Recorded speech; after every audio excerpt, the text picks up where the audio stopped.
우리 같이 읽겠습니다. 예수께서 길에 나가실새 한 사람이 달려와서 꿇어 앉아 묻자오되 선한 선생님이여 내가 무엇을 하여야 영생을 얻으리까? 예수께서 이르시되 내가 어찌하여 나를 선하다 일컫느냐?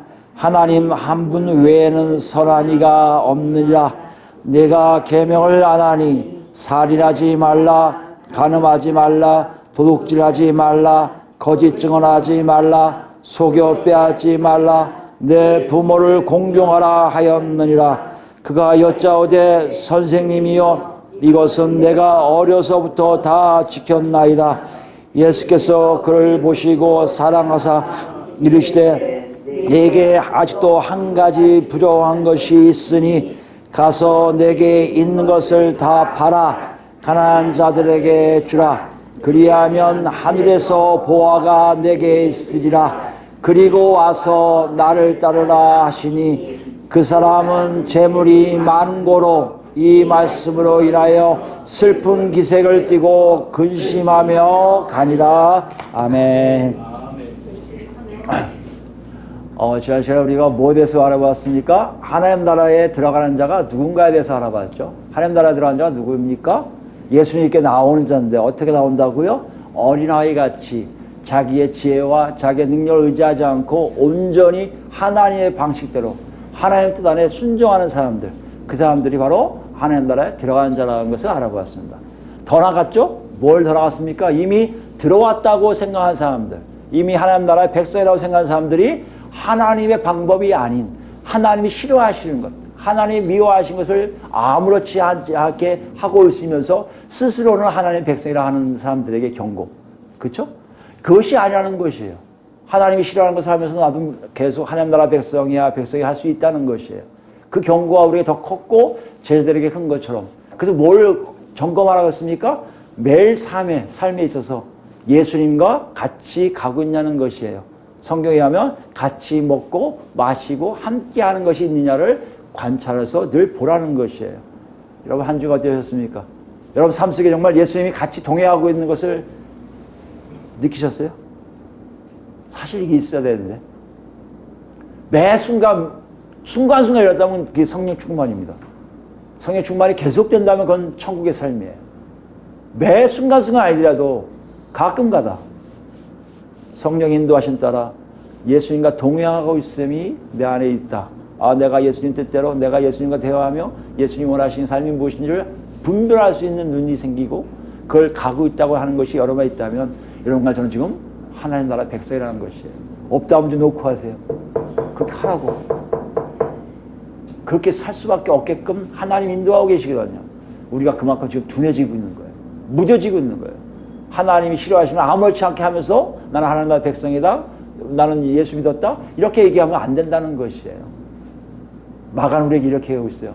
하나님 앞에서요. 한없이 어린아이처럼 무조건적으로 하나님의 뜻을 순종하고 있는 사람들. 그 사람들이 누구라고요? 바로 그리스도인이라는 거예요. 뭐라고요? 지금 현재 하나님의 뜻을 어린아이같이 막 분별해. 이건 아니야 저거 아니야 뭐 이거 이게 아니라 그저 하나님 아버지 뜻대로 살려고 애쓰는 사람들. 이 사람들이 그리스도인이라는 것이에요. 여러분과 제가 그리스도인, 난 예수 믿는 사람이야 하면요. 분명한 여러분의 삶이 있어야 된다는 것을 늘 성경은 우리에게 보여주고 있다는 것이에요. 오늘 돌아갑니다. 오늘 보면 17절에 보면요. 예수께서 길에 나가실새라고 되어 있어요. 길이라는 의미는 마가가 주로 사용하는 어떤 방식, 방법, 생활 패턴 이렇게 얘기할 수 있는데 지금 예수께서 길에 나가신다는 얘기는 문맥적으로 보면 지금 어디로 가시는 걸 알 수 있습니까? 예루살렘으로 꼭 가실 거란 말이에요. 그 길은 무슨 길? 고난의 길이에요. 이제 죽으시러 가는 길을 가시려고 하시는 거예요. 어떤 면에 보면 지금 마가는 독자들에게 의미심장한 얘기를 던지고 있어요. 이제 곧 하나님의 뜻을 이루시기 위해서 죽으러 가실새 뜻이에요. 이건 또 우리 문명 안에서 배웠죠? 누구의 길이에요? 제자들의 길이에요. 죽으러 가시는 예수님과 함께 자기를 부인하고 십자가 짊어지고 예수를 쫓는 삶의 제자의 길이기도 해요. 그 길을 지금 나서고 있는 거예요. 항상 길이 좁아서, 자주 길이 좁아서 예수님 앞에 가시고 뒤에 제자들이 졸졸 쫓아가겠죠. 근데 어떤 일 합니까? 여기 그때 한 사람이 달려와서 이렇게 됐어요. 한 사람이라고 나와요. 이 같은 사건을 기록한 마태와 누가는 이 한 사람을 어떻게 표현하고 있습니까? 마태는 청년이라고 표현하고 있고요. 누가는 어떻게 표현하고 있습니까? 옛날 성경은 관원, 요새 성경은 관리로 표현되어 있어요. 청년 관리예요. 그러니까 어떻게 보면 일찍 성공한 케이스라고 볼 수 있습니다. 청년 관리가 달려와요. 막 달려들이 무릎을 꿇어요. 꿇어 앉아니까 무릎 꿇다는 얘기입니다. 무릎을 꿇는다는 얘기는 어떻게 보면 대단히 내가 다 항복했다는 뜻이에요. 누구에게요? 앞에 서 계신 그분에게. 예수님께 다 항복했습니다는 뜻이고요. 다 항복했으니까 포기합니다 뜻이고요. 그 또 뭡니까? 무진장 당신을 존경합니다 뜻이에요. 여러분 관리인 줄 다 알아요. 동네 사람들이.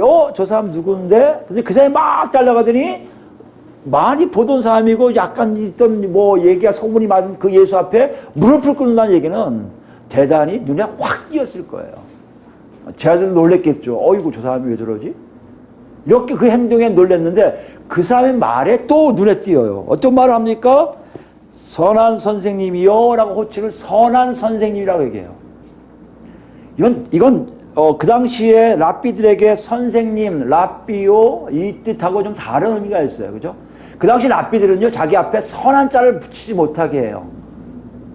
이런 현실을 볼 때 선한 선생님이라고 얘기한 거는요 대단히 특별한 대우를 하고 싶었던 마음이에요.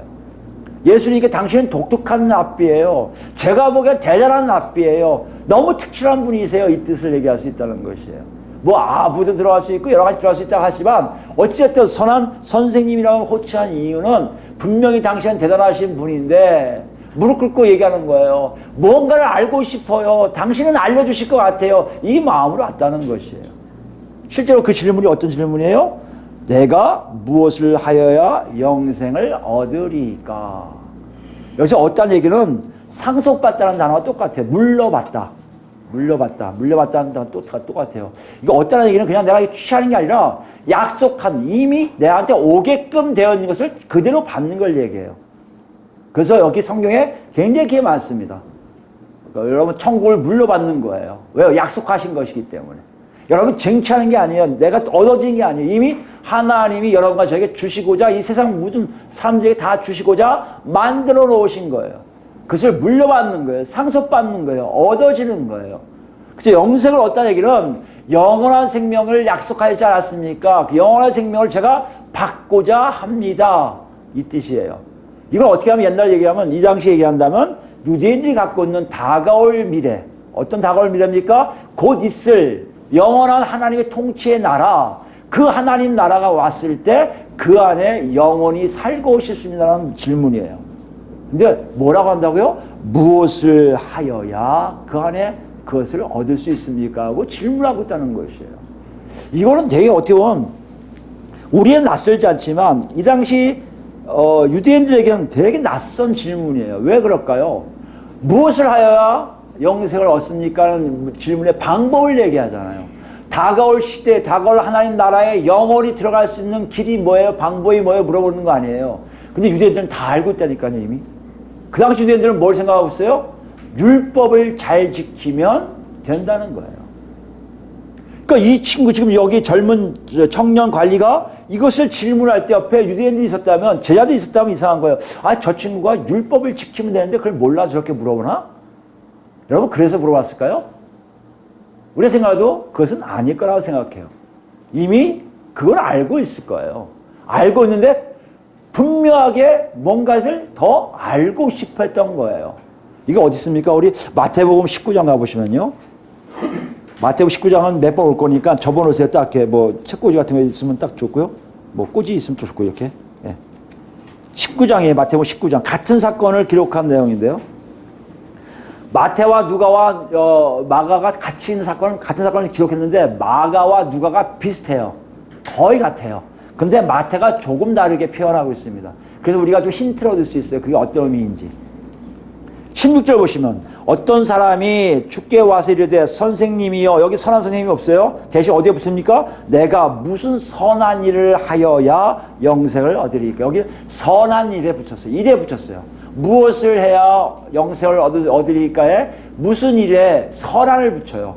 그러니까 구체적으로 어떤 걸 원하는 거예요? 아, 알아요. 율법을 지키면 다 구원받는 거 아는데 무슨 율법을 어떻게 지켜야 되는 거예요? 자세히 알고 싶어 하는 거예요. 여러분, 이 정도 되면 이 사람이 영생이 있을까 없을까요? 객관적으로는요, 영생이 있는 것 같지 않아요? 그 당시에 이렇게 영생에 관심이 많은 사람들이 물론 많았을 거예요. 그러나 예수님께 달려왔다는 거는요, 지난 시간에 우리가 알아봤지만 어린아이가 예수께 오는 걸 뭐라고요? 하나님 나라를 영접하는 거의 모습을 비운다면 지금 이 젊은 관리는 이미 예수께 달려왔단 말이에요. 무릎을 꿇었단 말이에요. 무슨 얘기입니까? 예수를 영접했다는 것이고, 예수를 영접하니까 하나님 나라가 그 안에 들어온 거 아니에요. 거기에 더 나갑니다. 어떻게 내가 알고 있는데 그 중에 어느 것이 예수님 정말 당신 다 아실 것 같으니까 어느 것을 잘 지키면 그걸 갈 수 있어요? 이렇게 물어보고 있다는 것이에요. 여러분, 지난 시간에 우리가 좀 마가복음을 통해서 배운 거라면 이 양반을 우리가 객관화시켜서 통과 이렇게 됐을 거예요. 이거 하나님 나라 들어간 백성 이렇게 할 수 있을 거예요. 아, 그래서 마가가 하나님 나라 들어간 사람을 예로 하나 들고 있구나 얘기할 수 있어요. 여기서 끝나면 끝나요. 짤막하게 딱 끝나서 넘어가면 되는데 그렇지가 않은 걸 우리가 알 수 있어요. 예수님이 뭔가를 더 접근하고 뭔가를 얘기하시는 장면이 나와요. 이건 뭘 얘기한다고요? 지금 8장 이후에는 제자들에게 뭔가 특별한 과외를 시키고 계시다고 한다면 지금 제자들에게 무언가를 알려주기를 원하고 계시다는 거예요. 누굴 통해서요? 그 젊은 관리를 통해서. 너희들 봐도 이 사람 영생이 있을 것 같아? 없을 것 같아? 있을 것 같아요. 이런 사람에게 어떤 일을 통해서 제자 너희들 잘 알아들어 이런 것이 있단다는 메시지를 전달하고 있다는 것이에요. 오늘 본문은 그 메시지가 무엇인지를 아는 것이 중요하다는 거예요.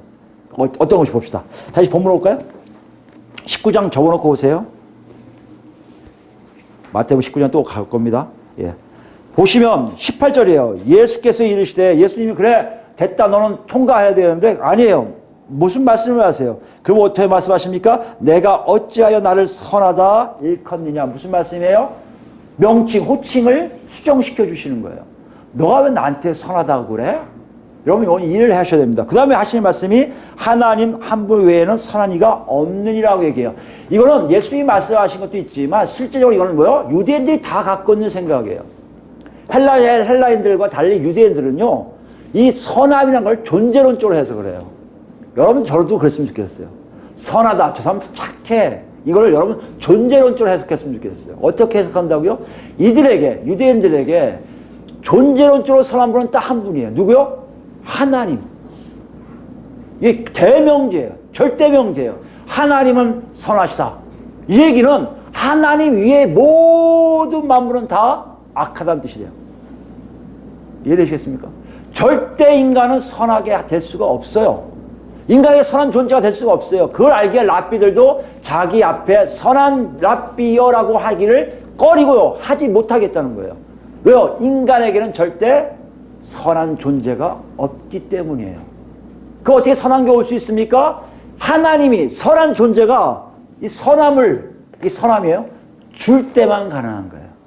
선물로 주실 때만이 그 사람은 선한 존재가 될 수가 있는 거예요. 아니, 존재는 선하지 않은데 정확하게 하면 선하게 살 수 있게 되어 있다는 거예요. 지금 이걸 왜 얘기하실까요? 예수님이 이걸 얘기하시는 이유는요, 나 선하지 않아 그걸 얘기하시는 건가요? 아니잖아요. 예수님은 하나님의 아들이세요. 죄가 없으세요. 선하실 수밖에 없어요. 그럼 누구에 대한 겁니까 지금? 여기에 와서 온 젊은 관리같이 뭐라고 물어본 거예요? 당신은 특별해. 당신 다를 거야. 당신한테 뭔가를 듣고 싶어. 이거 아니에요. 그때 예수님이 그게 아니라는 거예요. 나한테 초점을 맞추지 마. 내가 아니라 누구한테 초점을 맞추라? 하나님께 초점을 맞춰야 돼. 이 뜻이에요. 네가 나한테 선한 선생님만 물어볼 그 이유 아니야. 네가 알고 있는 하나님의 뜻에 따라 네가 어떻게 살고 있는지 보라는 얘기야. 그분이 주셔야 선한 것이지, 그분이 주셔야 옳은 것이지, 내가 하는 일은 다 그분을 너한테 소개해 주는 사람일 뿐이야. 이거예요. 이해되십니까? 요한복음에 구체로 나오잖아요. 나는 나를 증거할 게 아니라 내 아버지를 증거하러 왔도다. 이렇게 얘기하시거든요. 예수님을 만나면 하나님 아버지를 알게 되어 있다는 것이에요. 예수님 지금 그 시선을 어디로 끌고 가요? 아버지 하나님께 끌고 가요. 그게 어디 있습니까? 바로 19절 말씀이에요. 내가 계명을 안 하니. 여러분 여기 약간 혼동이 오실 거예요. 갑자기 왜 계명 얘기를 하지? 그래서 우리가 다시 마태복음 가야 돼요. 마태복음 19장 가볼까요? 19장 17절 말씀입니다. 마태는 이걸 더 첨가한 것 같아요. 뭔가를 더 자세하게 설명하고 있어요. 19장 17절 말씀 보시면 예수께서 이르시되 어찌하여 선한 이를 내게 묻느냐 선한 이는 오직 한 분이시니라 내가 뭐요? 생명에 들어가려면 뭐요? 영생을 얻으려면 뭐하라? 계명들을 지키라. 아예 구체적으로 마태는 기록해요. 뭐라고요? 하나님의 계명을 지켜야 영생을 얻을 수 있다고 얘기한다는 것이에요. 그래서 오늘 다시 본문으로 오시면 우리가 여기 19절에 내가 계명을 안 하리라고 바로 마가는 시작해요. 이게 무슨 말씀이에요? 계명을 지켜야 된다는 것이에요. 그래야 영생을 얻을 수 있다는 것이에요. 그런 다음에 계명을 알지 하고 계명 어떤 계명을 주십니까? 쭉 나열하시는데 살인하지 말라, 간음하지 말라, 도둑질하지 말라, 거짓 증언하지 말라, 속여 빼앗지 말라, 내 부모를 공경하라. 여러분 이거 6가지 어디서 많이 본 거 같지 않습니까? 이거 알고 여러분 아신 분들은 정말 성경을 많이 보신 분들이 있을 거예요. 이거 어디예요? 시내산에서 모세가 10계명을 받을 때 돌판 2개를 가져오잖아요. 근데 학자들에 의하면 2개가 유대인들이 아마 얘기했을 거예요. 학자들도 얘기했지만 이쪽에는 하나님에 대한 계명이 있었을 것이고 여기는 사람들에 대한 계명이 있었을 것이라는 얘기예요. 이 시작이 뭐예요? 내 부모를 공경하라로 시작할 거다 이거예요. 그러니까 지금 2번째 판 얘기를 하는 거예요. 사람들 간에 대한 계명을 지금 얘기하고 있는 거예요. 그리고 주면서 뭐라고 하는 거예요? 예수님이 아무 말씀도 안 하셨어요. 하였느니라 하는데 뭐라고 얘기하실 것 같아요? 이거 다 지켰어? 이 뜻이에요. 왜요? 영생을 얻는 길이니까. 여러분 오해하지 마세요. 율법을 지키면 영생을 얻는다. 이런 개념이 아니에요. 구약은 그랬던 얘기예요. 지금 예수님이 말씀하신 건 뭡니까? 하나님께 초점을 맞추고 있는 거예요. 하나님께 초점 맞추니까 하나님 주신 10계명은요. 독특한 거예요. 하나님 나라 백성의 경계선이에요.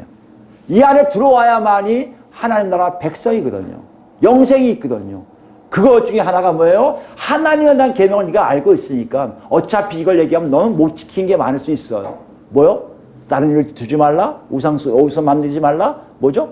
내 이름을 망령되게 일컫지 말라? 또 뭐요? 안식일을 거룩히 지켜라 이거거든요. 여기 분명히 걸릴 수가 있거든요. 이거 잘 지키면 이거 지키는 거 같은 거야. 그 당시에 많은 랍비들이 가르치고 있었거든요. 이걸 물어본 거예요. 네가 정말 이거 잘 지키고 있어? 그때 어떤 일을 합니까? 20절 말씀 보세요. 그가 여짜오되 아마 여기서 조금은 주춤했을 것 같은데 아니에요. 당당해요. 선생님이요 이것은 내가 어려서부터 여기 어리다는 얘기는 위에 어린 거와 다른 겁니다. 여기 약간 젊은이를 얘기해요. 그러니까 학자들 하면 13세 정도 13세의 생일이 지나면 무조건 계명의 아들이라는 표현을 씁니다. 이제 뭐예요? 바 미츠바인가 그럴 거예요. 계명의 아들들이라고 해갖고 계명을 스스로가 지켜야 돼요.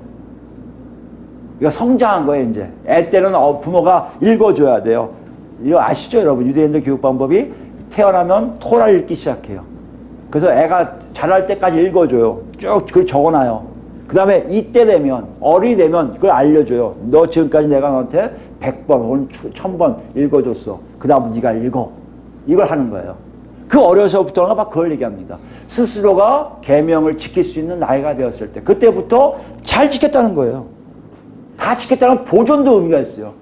그 보존의 의미가 참 의미가 있는 게 율법을 보존했다는 것이에요. 하나님 말씀을 계속해서 이어나가서 존속되게 했다는 의미입니다. 그냥 내가 그 말씀 잘 지켰어요. 1번 지켰고요. 2번 지켰죠. 3번 이게 아니라 하나님 나라 백성답게 살려고 몸부림쳤습니다는 의미가 바로 이 지켰다는 의미예요. 그래서 이것이 진정한 유대인의 모습 속에 나온 거예요. 이걸 보고 여러분 생각해 보세요.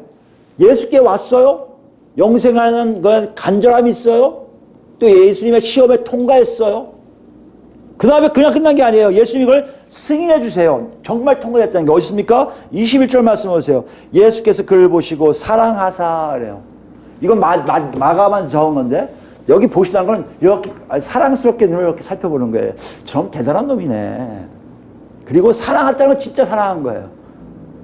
하나님이 이렇게 안아준 것 같은, 아까 예수님이 애들 안아준 것 같은 그런 걸 보는 거예요. 어떤 것에서 학자는 분명히 사랑했다는 표현을 했을 것이다. 어깨를 주물렀든지 살포시 안아줬을 것이다. 이 얘기를 한다는 얘기예요. 뭐랍니까? 젊은 관리가 지금 예수님에게도 인정받는 사건이에요. 여러분 한번 생각해 보세요. 지금까지 모든 것들이 거의 완벽해요. 예수께 와서 무릎까지 꿇었죠. 예수님이 요구하는 거 다 지켰다고 하죠. 예수님이 그걸 인정하셨죠. 더 이상 뭐가 필요합니까? 이 사람은 이미 영생을 얻은 사람 아니에요. 그런데 우리가 22절 보았지만 결과는 반대로 흘러가요. 완전히 반전이 일어납니다. 어떤 일이 일어납니까? 이 말씀으로 인하여 슬픈 기색을 띠고, 슬픈 기색이라는 것은 얼굴색이 바뀌어요. 밝았던 얼굴이 약간 찌그리면서 이상한 몸을 취하면서 가는 거예요. 그리고 근심하며 간다는 표현이 뭡니까? 그 자리를 떠나는 거예요. 예수님 앞에서 멀어지는 거예요. 뭘 얘기합니까? 하나님 나라를 영접할 일을 거부하는 거예요. 아니, 그동안 잘해왔던 삶이 왜 갑자기 바뀌었을까? 예수님은 지금 이걸 제자들에게 보여주기로 했던 거예요. 마가는 예수 그리스도께서 제자들에게 보여줬던 이 대목을 독자들에게 그리고 우리에게도 동일하게 보여주기로 했던 거예요. 아니, 그렇게 완벽했던 사람들, 객관적으로 봐도 저 사람이 구원받아, 누가 구원받아, 그럴 사람이 갑자기 예수 앞에서 외면하고 딴 길을 간다? 결론적으로 뭡니까? 하나님 나라에 들어가지 못하는 자의 모습이에요. 지난 시간은 하나님 나라에 누가 들어가냐를 얘기했다면 오늘 주제는 뭐요? 하나님 나라에 들어가지 못하는 자의 모습을 보여주고 계시다는 것이에요. 그것도 어떤 사람이요? 다 이 사람이 아니면 누가 구원이 있으랴 하는 그 사람이 돌이켰다는 사건은 대단히 충격적으로 다가오면서 제 아들 머릿속에 이게 탁 각인됐을 거예요. 오늘 우리도 그런 각인이 바로 예수님이 말씀하신 내용에 있다는 것이에요. 어떤 것이 우리 같이 봅시다. 왜 이렇게 바뀌었을까요? 21절 말씀을 우리가 다시 봐야 됩니다. 21절 말씀에 이렇게 예수님이 그렇게 안아주시고 사랑스럽게 하신 다음에 말씀하시기를 내게 아직도 한 가지 부족한 것이 있으니 굉장히 길잖아요. 근데 헬라어는 간단해요. 한 가지 너에게 부족하다. 한 가지가 너에게 부족하다. 한 가지가 부족하다는 거예요. 무슨 말씀이에요? 영생을 얻기 위해서는 지금 하나만 딱 집어넣으면 완성이 된다는 것이에요. 아직 완성이 덜 됐다는 것이에요. 그 한 가지가 뭐예요? 그리고 명령을 하세요. 명령을 하시는데 여러분 쭉 보면 아시겠지만 쭉 나가서 뭐가 있어요? 맨 마지막에 와서 나를 따르라 하시니 되어 있거든요. 이 명령의 핵심 아니겠습니까? 예수님을 따르라는 얘기예요. 율법을 지켰고 계명을 다 지켰다고 완벽하지는 않아. 네가 지킨 것은 하나님께 초점을 가게 해서 그 사람 모든 시선을 하나님께 다 가게 하고 하나님 뜻을 다 지켰는지를 확인시킨 다음에 이 하나님 뜻을 지킨 그 사람에게 얘기하기를 진정 네가 하나님 백성이구나. 더 중요한 게 알게 해줄게. 이제 복음을 통해 하나님 나라가 열리기 시작하는 새 언약 시대가 오는데 그 시대에는 종말론적 하나님 나라요 종말론적 메시아가 있다는 것을 보여주신 거예요. 그 메시아가 누구다? 예수를 따르는 자가 다 그 안에 들어감을 말씀하고 계시는 거예요. 아니 여러분 생각해 보세요. 예수가 누군지 알기에 그냥 길거리에 있는 예수를 만나서 무릎 꿇고 이렇게 질문했던 사람이 예수 따르는 게 뭐 잘못됐습니까? 문제 없을 거라고 생각해요. 가죠 뭐. 왜 안 가겠어요? 가죠. 그랬을 거 아니에요. 여러분 생각납니까? 1장인가요? 베드로에게 나를 따라오라. 이게 뭐였어요? 단순했어요. 내 뒤로였단 말이에요. 너 내 뒤로. 근데 여기 그게 아니에요. 예수님이 친절하게 얘기했어요. 나 따라오라. 와서 나를 따라오라 했거든요. 더 가야 되는데 못 가요. 왜 못 가요? 그 전제적인 명령이 이 사람에게 걸림이 됐던 거예요. 점점 초점을 좁혀가고 있음을 볼 수 있습니다. 그 전제된 게 뭐예요? 내게 있는 것을 다 팔아 가난한 자들에게 주라예요. 이 명령이 그에게 털컥 잡힌 거예요. 베드로는 그냥 다 버리고 왔고 요한과 야고보를 다 버리고 왔는데 이 사람은 그게 안 된 거예요. 왜 안 됐을까요? 22절에 그 일을 얘기해요. 그 사람은 뭐가 많아요? 재물이 많은 거로. 여기 재물은 여러분 눈에 보이는 재물이에요. 건물도 있을 것이고요. 부동산도 많을 거예요. 부동산 얘기할 거예요. 눈에 보이는 재물이에요. 갖고 있는 동전뿐만 아니라 보석뿐만 아니라 저것도 내 집, 저것도 내 집, 저것도 내 땅, 저것도 내 땅 이런 사람이에요. 눈에 보이는 것이 너무 많은 거예요. 저렇게 많은데 그걸 다 팔라고? 어휴, 난 가난하게 되라고? 이 사람이 이것에 눈이 점점 예수께 하고 멀어진 거예요. 이 사람 입장 생각하면요, 여러분 이해가 돼요. 그 당시에. 이 당시에요, 다 팔아서 가난한 사람 다 주라고 가르치는 랍비는 하나도 없어요. 오히려 그러지 말라고 가르쳐요. 왜요? 하나님은 가난해지면 도둑질할 수 있으니까. 잠언에서 나오잖아요. 잠언서의 기도가 뭐예요? 저 가난하게 하지 말고요. 부자도 되게 하지 마세요. 가난하게 되면 도둑질 할까 봐고요. 부자 되면 뭐 할까 봐요? 하나님 없다 할까 봐. 저 그렇게 만들지 마세요. 하는 잠언 기자의 얘기가 있어요. 그게 그들의 가르침이에요. 가난하게 되면 오히려 하나님께 멀을 수 있기 때문에 다 팔지 말라는 거예요. 가난하게 되지 말라는 거예요. 어느 정도 갖고 있는 것이 좋다는 것이에요. 이 청년은 아마 그것이 더 확실하게 이야기 왔을 거예요. 왜 보이는 재물들이 많은데 다 처분할 이유가 없잖아요. 여기 주라는요, 가난한 자의 주라는요, 아마 했을 거예요. 다 팔지 말고 너가 가난한 사람들에게 많은 걸 좀 줘. 그럼 이 사람은 그랬을 거예요.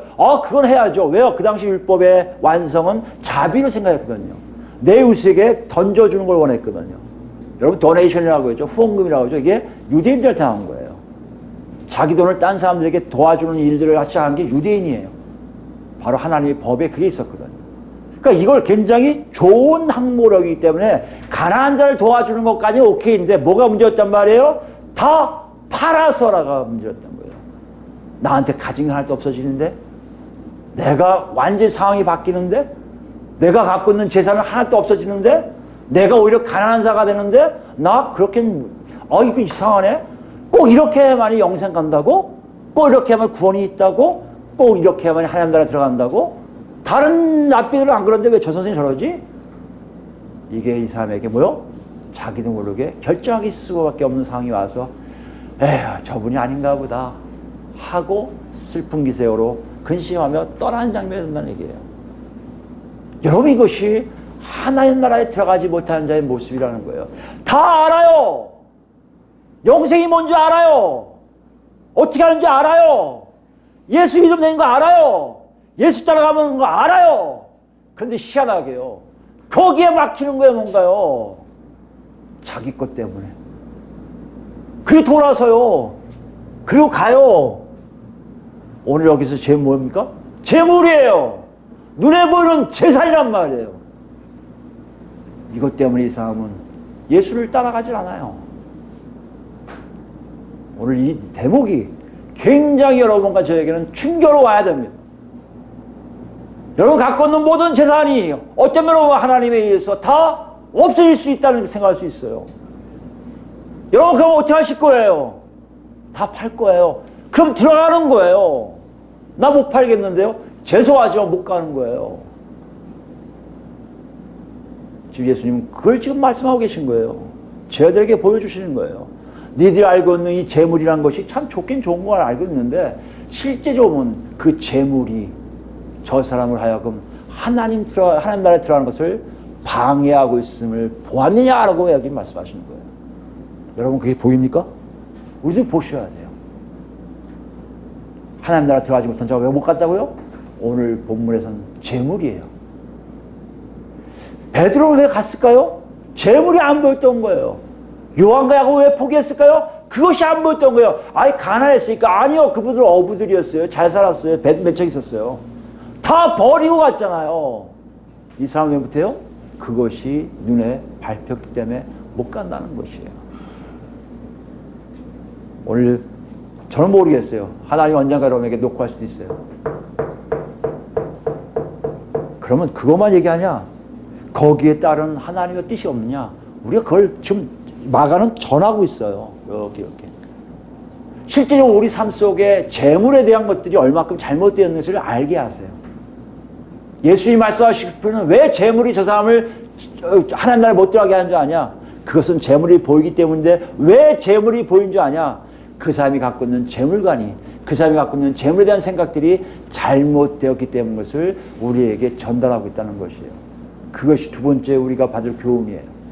여러분 잘 들으셔야 돼요. 내가 적게 가졌으니까, 내가 많이, 아니야, 상관없어요. 재물은요, 모든 사람들 다 중요하다고 생각하는 사람이 많이 있다는 것이에요. 그런 사람들에게 지금 말씀하시는 거예요. 과연 왜 중요하냔 말이에요.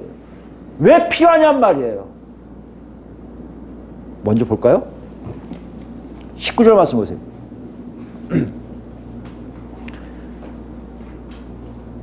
예수님이 계명을 말씀하시면서 사람들 간의 관계를 얘기하는데요. 다른 건 다 똑같은데 순서가 좀 바뀌었어요. 내 부모를 공경하라가 맨 위에 올라가야 되는데 맨 나중에 온 것도 있고요. 그 다음에 여러분이 유심히 보시면 알겠지만 뭐가 없어요? 탐하지 말라. 남의 물건을 탐하지 말라는 게 없어요. 대신 뭐가 들어갔습니까? 속여 빼앗지 말라가 들어가 있어요. 근데 마태나 누가를 보면요, 이게 속여 빼앗지 말라가 없어요. 거기는요. 그러니까 속여 빼앗다는 게 뭡니까? 남들에게 사기쳐서 그 사람의 재산을 자기 거로 만드는 걸 얘기해요. 어떤 면으로 보면 지금 뭘 하는 거예요? 상대방을 속여서 자기 재산 불리는 사람들. 그 당시에 그런 부자들이 많이 있어요. 탈무드에 보면, 탈무드가 뭐냐면 여러분 알겠지만 이 구전을 해석한 책들이에요. 구전을 해석한 책들에 보면 라피드에서 쭉 나오는데요. 부자들이 제일 못한 게 뭔지 아십니까? 세상 밖을 못 봐요. 왜요? 자기가 뭘 쳤기 때문에 거울을 쳐요. 거울을 쳐서 그 안에 들어갔기 때문에 자기만 보이지 절대 밖이 보이지를 않아요. 이게 부자들의 모습이라고 아예 단정 지어요. 이렇게 볼 때 유대인 사회에서 부자의 역할은 그렇게 좋지가 않았던 걸 봐요. 부자와 거지 나사로 얘기도 마찬가지입니다.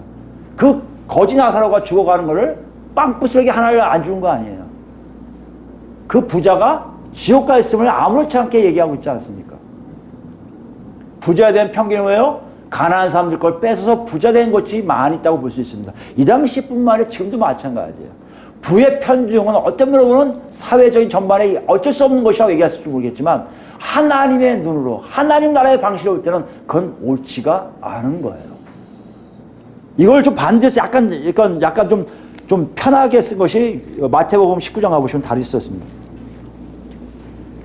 마태복음 19장 보시면 18절 19절 말씀 보시면 제가 아까 말씀드렸지만 속여 빼앗지 말라는 게 없어요. 그 다음에 뭐가 있습니까? 대신에 19절에 내 이웃을 내 자신과 같이 사랑하라 라고 되어 있어요.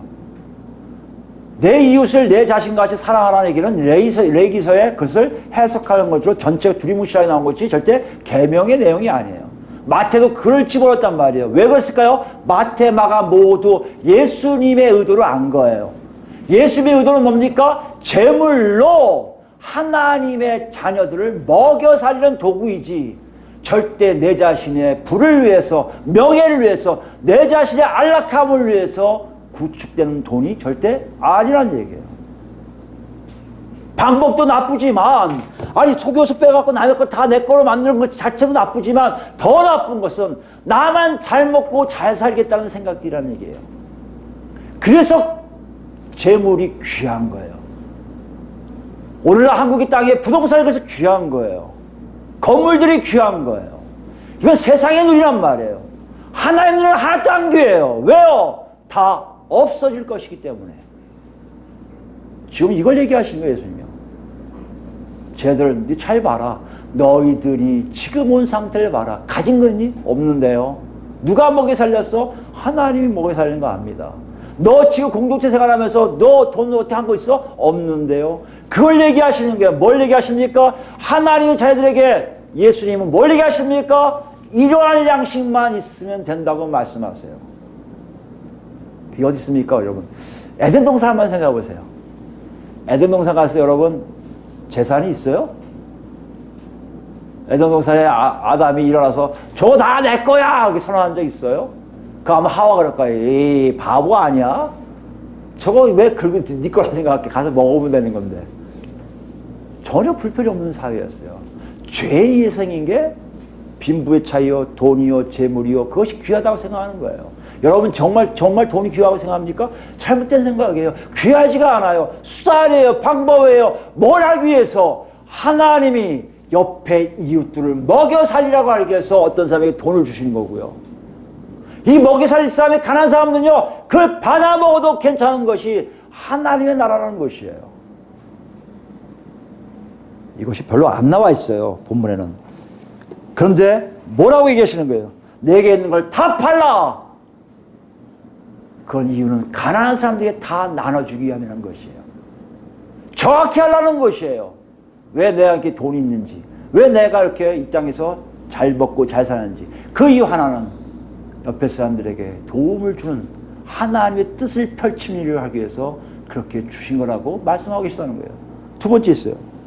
그리하면 뭐가 돼요? 하늘에서 보화가 내게 있으리라. 하늘에서 보화가 있대요. 이건 어떻게 보면 약간 좀 수거적 표현일 거예요. 하늘에 보화가 있다는 얘기는 하나님 나라 백성이 됐다는 얘기예요. 근데 문자적으로 이해하면 우리가 더 이해가 될 수 있어요. 하늘에 보화를 쌓는다는 건 하늘에 보물을 쌓는다는 얘기예요. 이 땅이 아니라 이 땅에서 보물 쌓는 것이와 하늘에 보물 쌓는 게 따로 있다는 것이에요. 이 땅에 보물 쌓는 이유가 뭡니까? 이 땅의 백성으로 이 땅에 잘 살라는 거 아니에요. 하늘에 보물 쌓는 이유는요, 하나님 나라에서 잘 살려고 쌓는 거 아니에요. 지금 어디에 있는지를 보게 하시는 거예요. 무엇을 얘기합니까? 이 사람은 지금 하늘에 보화가 없는 거예요. 왜 하늘에 보화가 없을까요? 하나님을 위해 쓴 게 하나도 없는 거예요. 주변 사람들 위해 쓴 게 하나도 없는 거예요. 내 자신의 부동산과 내 자신의 돈과 내 자신의 건물들에 다 쏘여있는 거예요. 내 생각에 온전히 내가 잘 먹고 잘 사는 것이 하나님 주신 복이라고 얘기를 했거든요. 랍비들이. 그것만 따진 거예요. 그들이 예수님이 그걸 뒤엎어보시는 거예요. 너에게 복을 주신 이유는, 불을 주신 이유는 그거 가지고 하늘에 보화를 쌓고 있는지를 보라고 하신 거다.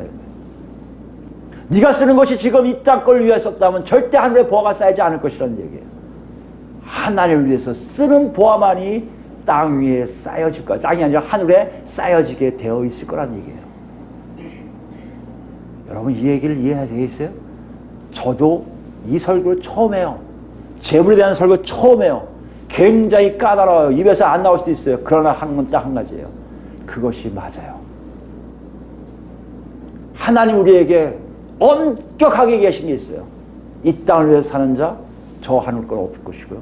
저 하늘을 위해 사는 사람들, 이 땅도 같이 갈 거란 얘기예요. 그 이유가 뭐예요? 내가 보화를 하늘에 쌓았기 때문이라는 것이에요.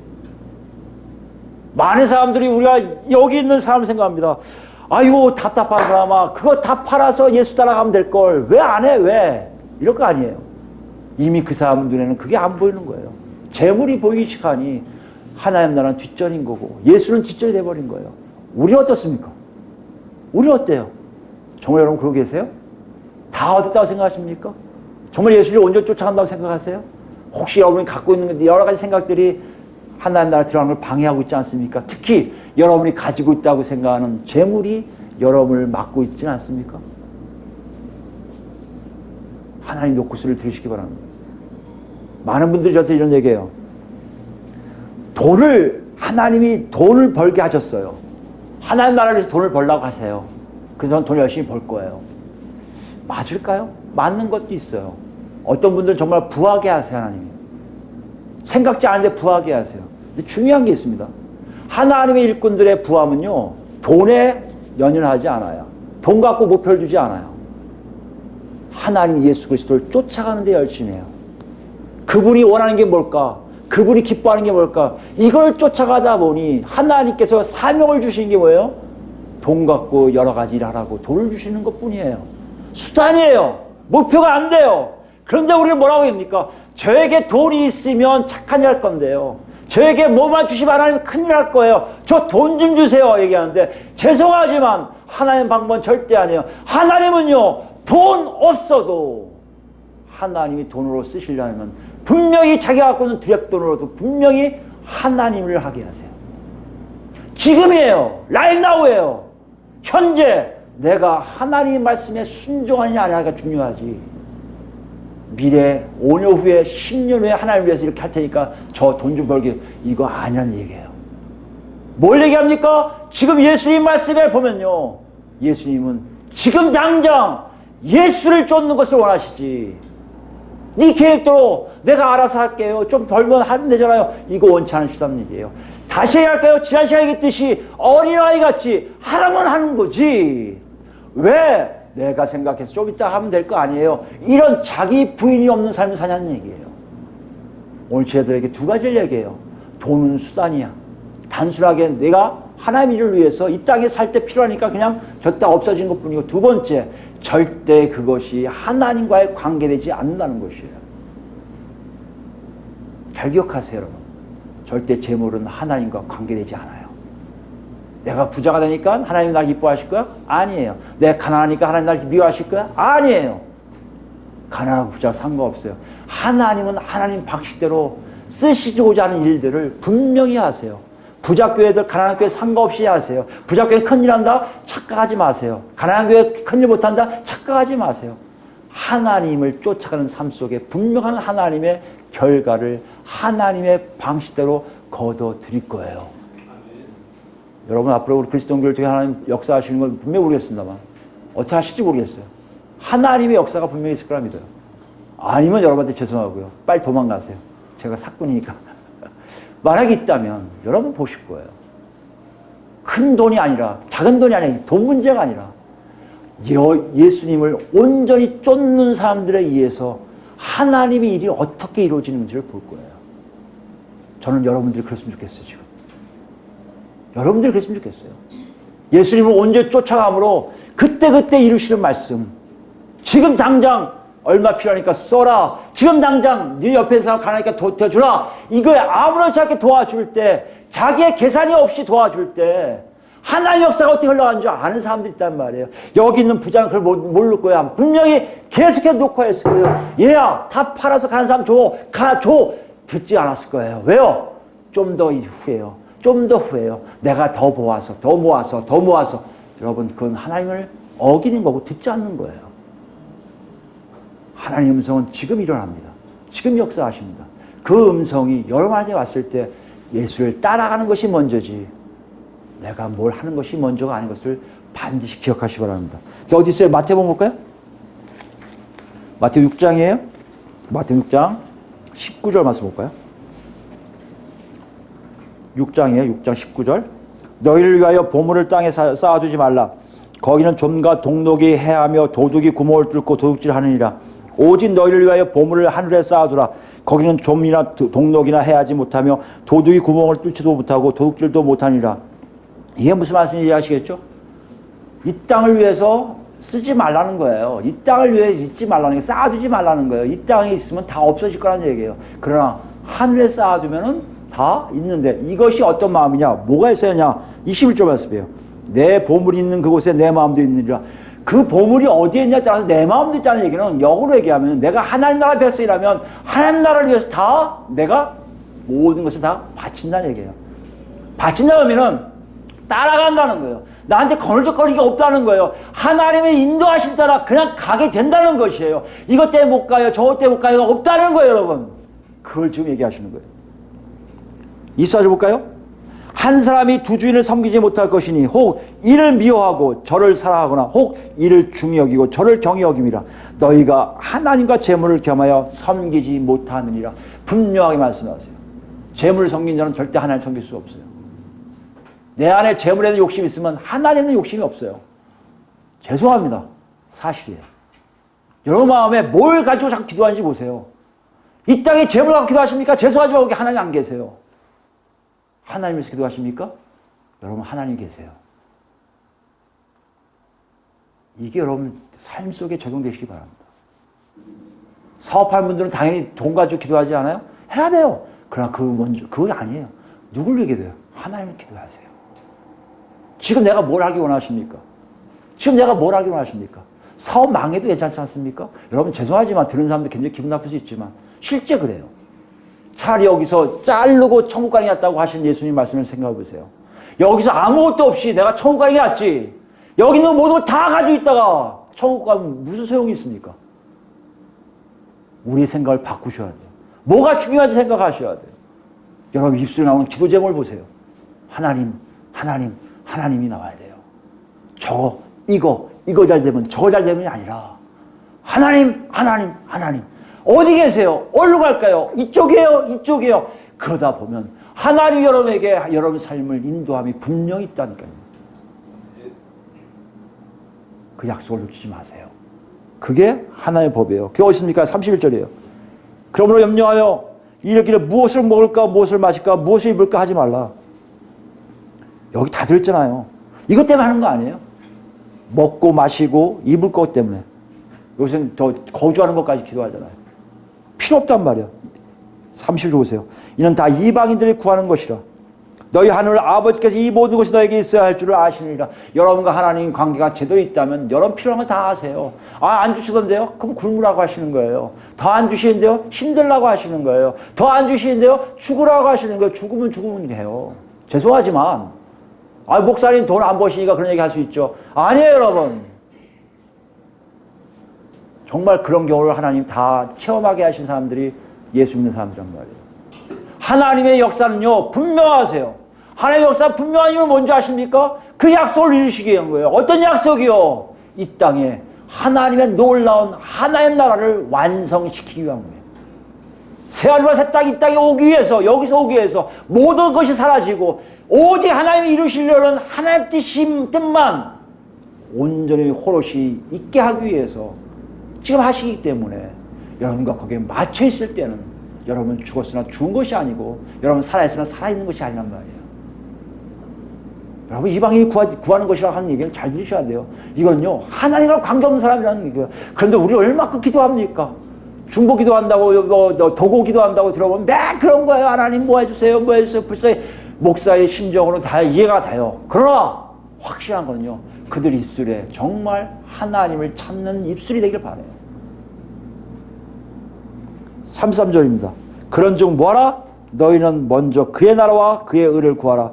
먼저라는 의미를 잘 들으세요. 먼저가 우선순위를 두면 아니요. 이것이 다 포함되는 거예요. 다 모든 것이 다 그쪽 가는 거예요. 그의 나라의 의입니다. 그의 나라의 의가 뭐예요? 하나님이 통치하는 세계에 가는 거예요. 34절입니다. 그리하면 이 모든 것을 너에게 더하시라. 이 모든 것이 아니까 또 많은 걸 주신다 생각하면 착각하지 마세요. 뭐요? 일용할 양식이에요. 필요한 거 주세요. 입을 거 주시고 마실 거 주시고 그다음에 먹을 거 주시고 일용할 양식에 대한 어디에요? 에덴 동산처럼 배고프면 밥 주시고 졸리면 잘 수 있는 공간 주시고 이것이 다라는 얘기예요. 34절입니다. 그러므로 내일을 염려하지 말라. 내일은 내일 염려할 것이요 한날의 괴로움은 그날로 족하니라. 무슨 말씀이에요? 하나님과 관계하는 삶의 역사는 순간순간이라고 계속 가요. 오늘 말씀을 기억하시기 바랍니다. 오늘 지금 뭘 얘기하시는 거예요? 천국에 들어가기 일보 직전인 사람, 아니 이미 들어갔다고 생각하는 사람이 스스로 그걸 포기해버려요. 왜 포기한다고요? 자기가 갖고 있는 재물이 많거든요. 왜요? 그걸 포기하라고 말씀하시거든요. 나눠주라고 얘기하시거든요. 왜 그걸 나눠줘야 되나 싫어. 왜 뭘 모르는 거예요? 나눠줘야 하늘에 하나님의 모든 것이 내 이름으로 다 올라가 있거든요. 내가 비로소 영생인 걸 모르는 거예요. 그래서 도망간단 말이에요. 여러분한테 물어보고 싶습니다. 본멸토에 여러분 아까 얘기했지만 4가지 명령이 나와요. 3가지요. 4가지인데 3가지만 얘기합시다. 여러분 읽으면서 뭐가 제일 커졌어요? 팔라, 주라, 따르라. 이 셋 중에 어느 단어가 제일 눈에 들어왔습니까? 사실 따르라가 들어와야 되잖아요. 예수님을 따르라는 말이 들어와야 되는데 우리 눈에는 뭐가 먼저 들어와요? 내 모든 재산을 팔라고? 가난한 자들에게 주라고? 이것이 들어온다는 얘기예요. 좀 놓고 하세요. 지금 경계서에 계신 거예요.